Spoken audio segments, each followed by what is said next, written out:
Well, hello, everybody. It's Friday. It's 5 o'clock. The workday's over. I worked my ass off today. I moved about 5,000 plus pounds of trash, household trash, to the dump. I broke down some wooden dressers with an axe so that I could move them all myself. Then I rollerbladed 9 miles to go get my car because I rented a U-Haul truck and decided not to take an Uber. I rollerbladed. Yes, I'm exhausted, but it's time to talk baseball. I've had a couple questions about the pivot table, and this is going to be more of a video about explaining about the TCUBE pivot sheet. We're going to talk about what it can do, and really I'd say the benefit of this file is not just using one of the combination strings to get projections like we have here, but averaging out all of the combination strings and showing you what that results in. Because that way you don't have to be relying on just one combination string, and you get to see this weighted average, just like regression testing of all these different combinations. So let's talk about how we get there. After you do all the updates, which watch the how to update the MLB algorithm video to understand how to update all these sheets. But after you do that and you get a setup for the day, you run the macro. You go to view, run macro. There's videos about that as well. But when you run the macro, you end up getting all this data that gets dumped into this TCUBE pivot sheet. This is a sample of 500 different combinations of variables running all the games. That's what it's doing. And after it's done, you then go to the TCUBE pivot sheet and you refresh the TCUBE pivot sheet. And so the questions are like, well, what is this TCUBE pivot sheet? What am I looking for? How do I set this thing up? Like, what do I do to get this to show me what I want it to do? Well, I've always referred to pivot tables as a puppeteering mechanism, meaning you can pull different strings of different types of information or different data columns, and you get to form a pivot table and puppeteer it. You can grab a string and make it at the beginning. You can grab a string and sum it up. You can grab a string and make it drill down into another piece of information you want. And while that's an abstract way of explaining it, I'm going to show you what you can do in the field list. So this is the field list. You right click inside of it and you open up the field list. The field list can move around also. You can grab it, you can move it around, and it'll want to, I think it'll want to get big if you put it over here correctly. If you double click on it, it's supposed to. Well, if it doesn't, you can still resize it and everything yourself. So the field list has all the different columns that are in the TCUBE, all the different data sets, and you can assemble them in these 4 different quadrants over to the right. There's a filters quadrant, a columns quadrant, a rows quadrant, and a values quadrant. So without too extensive of a review on pivot tables, I've already set up most of this for you, so you don't have to do very much.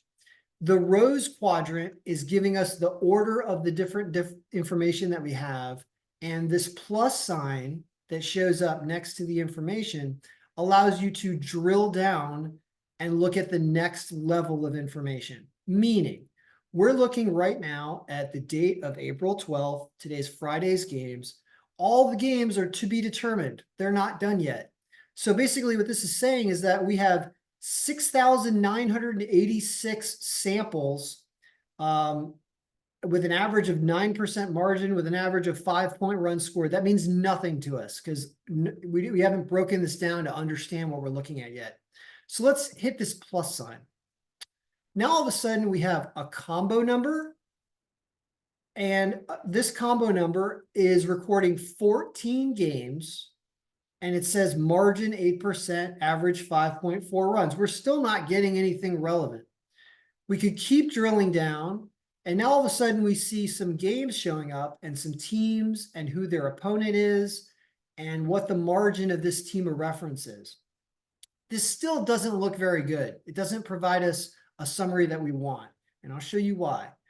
What you want to look at before the games begin is you want to look at the teams. You want to say which teams have the highest margin and what's their average runs projected. You can grab the team from the rows quadrant here and pull it right below result and in between combo number. So now it says result team combo number is now going to be the order. Now, if you shrink this or collapse, I'll right click on Kansas City here, expand collapse, collapse entire field. Now we get something that looks kind of reasonable. It's showing us the teams in order by margin and how many runs they're supposed to score. So we're going to grab this information. Grab this. We grab all this right here.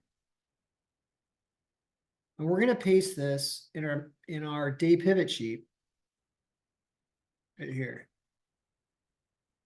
We're now looking at average runs.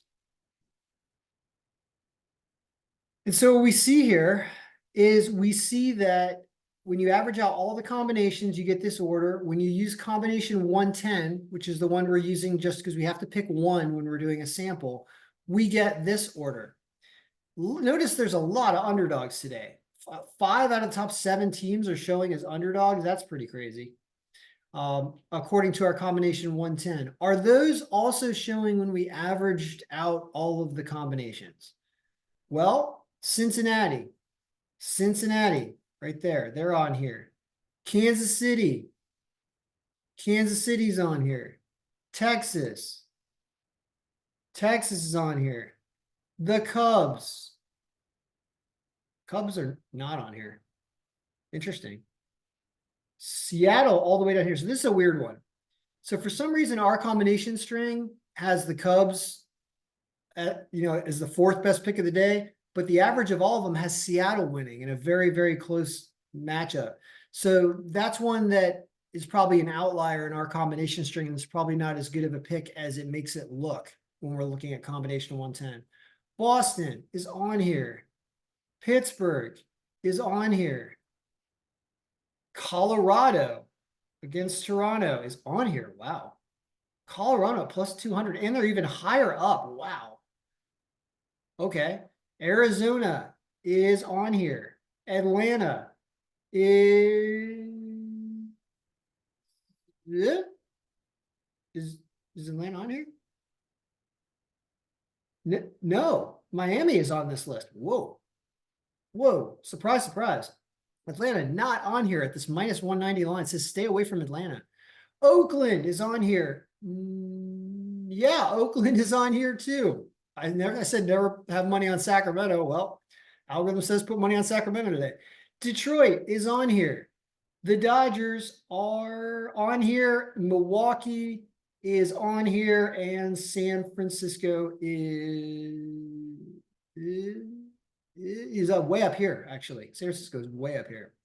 So Atlanta and the Cubs, it did not think were decent teams. Pittsburgh, yeah, everything else was on here. So that's a way of running the macro and looking at what the averages are. After you're done in the day and you put your scores in here, you can refresh the pivot after you put the scores in and run the macro again, and then refresh this. Then you're going to get a different look where all these games are not to be determined games. And in order to set up the table to see how many of them won, that's when you want to go back and you want to put their combo number here again, because it will show you how many won and how many lost under the count. Instead of to be determined, this will start to be win or loss. And you'll get to see which combination strings won.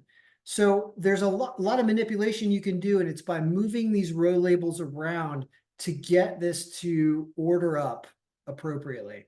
So for those that asked about that, start playing around with the row labels, moving things around, expanding and collapsing these pieces of information until you get something that you want. And the expand collapse option is going to allow you to summarize things because it's averaging out the runs projected. It's averaging out the margin. It's summing up the count of games. I mean, yeah, like that's what it's doing. So that's a brief little video about how this pivot table works after you run the macro. But before you run the before you put the scores in and it's all to be determined, you want to look at something like this. And that's why I grabbed this and put this in the day pivot sheet, because no matter what our actual combination says, really what you want to be doing is you probably want to be playing these games that are up here. And you can see that games with an average margin above 10% are these 6 games: Kansas City, San Francisco, Texas, Cincinnati, Colorado, and Oakland. Wow. Wow, I'm telling you, Cincinnati, Colorado, and Oakland. But that's what the algorithm says. And 1, 2, Colorado is an underdog. Pittsburgh's an underdog against Philadelphia. It's a ton of underdogs on here. But the Cubs were not even on this list. So it really says stay away from the Cubs. But the other ones are good. And Cincinnati is the number 1 pick of the day at minus 175. But Kansas City is the number 1 pick of the day by the average. And if you look at what Kansas City did against Houston, they won like 13-3 at an underdog line yesterday. It was the only thing that worked out yesterday from the algorithm, but it was the number 1 pick. So there's a reason there's an order here. So that's the update. I have got more house cleaning to do. My day is not over. I'll probably play some of these underdogs tonight. Why not? I mean, I'm not used to seeing this many underdogs on the list. That's nutty. That is crazy. It's crazy. That's what happens if I don't do videos a lot, is that the MLB algorithm will start to disagree with the odds makers, because the odds makers try to do their own thing, or they don't agree with what I'm doing. For example, I think we had a bad day or two using 2024 pitching stats in here. So the odds maker probably, the odds makers are like, don't listen to Ken. He's an idiot using 2024 stats already. He was doing better with 2023. So they probably went back to 2023. Actually, let's see if they did that. We'll see if this looks more reasonable. So if we give everybody 2023 pitching stats that we can, I think we can do it for everybody except for Yoshimbu Yakamoto and Jacob Wagisback. So let's put 24 in for Wagisback and for Yamamoto. Everybody else, you put them at 2023. And let's go refresh the day pivot. See what this looks like. No, the underdogs are still on here. Good. I love to see this. Before I used to do videos all the time about algorithms, and I would just run these, and before I had any subscribers or anything, I was just doing this. There was underdogs all the time. It was the best thing ever. I was telling people to play underdogs and they were hitting most of the time, and there was great lines. Awesome. There's some really good lines today. So it's almost impossible to have an awful day. We'd have to get so destroyed by the odds makers to have a bad day profit-wise, that I can tell you that when you see something like this, the way that it is with 2024 stats, which I believe is appropriate, that when you take the Cubs off of here and you take Atlanta off of here, the remaining 12 games, with 1, 2, 3, 4, 5 underdogs in total in here, 5 out of 12 games, the probability that the algorithm is profitable on straight bets on those 12 games, being these 12 games here, the probability that we're profitable today is above 75% because of all the underdogs on here. So you can expect on a 12-team day, even if we go 6-6, because there are 5 underdogs, that 6-6 is going to be profitable. That's how I know that this is going to be probably a pretty good day. It's so abnormal to lose, more than half of the underdogs anyway. So we'll just see what happens. But there you go. Looks like a pretty good day. It's the update on the pivot tables. I'm going to continue doing work because it's that kind of day. All right. Good luck. May all your picks be winning. You can obviously buy copies of this if you want to, and still get emails from me until the 30th as I finish taxes for everyone over the next few days and continue cleaning. All right. Good luck. May all your picks be winning, everybody.